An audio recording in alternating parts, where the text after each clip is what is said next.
gelar palsu. Jadi dalam laporannya pasal 272 ayat 2 KUHP baru dan pasal 69 ayat 1 dari Peraturan Sistem Pendidikan Nasional. Jadi mestinya dia pakai gelar Randus ya. DRS ini apa? Ya. Bukan DRS. Harusnya DRS bukan insinyur. Dan kita sudah cek dan kita kasih 10 barang bukti untuk memulai artinya laporan kami. Jadi kebetulan ini para dokter semua artinya sepakat untuk melaporkan Menteri Kesehatan karena bukan ijazah palsu ya, gelar palsu. Beda.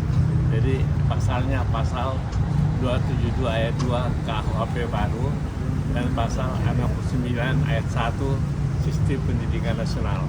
Dan di Polda Metro kita memberikan 10 bukti mengenai hal itu dan dalam satu kalau beberapa jam SOP-nya akan diteliti untuk ditindaklanjuti. Jadi ini nanti laporan kami yang melaporkan saya atas nama para dokter, nanti bisa lihat di sini.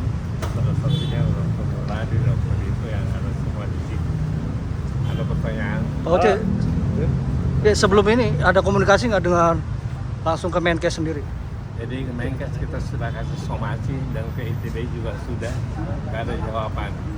Yang kita kasih bukti-bukti, salah satunya di Menteri Kesehatan dan di DPRD pada waktu itu.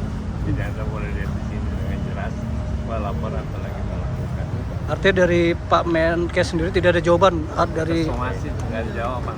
Ya, kemudian ke ITB juga itu akan diketahui. Yang kita kasih adalah bukti-bukti surat yang dari Menteri Kesehatan, ada 10 bukti-bukti yang dari DPR.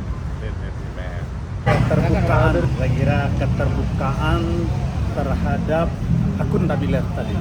Jadi kalau ada akuntabilitas sebagai pejabat publik harus keterbukaan. Nah, sekarang kita sudah sampaikan tentang gelar ini. Kita berharap seperti yang seharusnya beliau kemudian menyampaikan apa alasan dan apa yang menjadi landasannya. Tidak kemudian ini hilang, kemudian selesai, padahal tadi landasannya adalah etik dan keterbukaan terhadap tanggung jawab publik.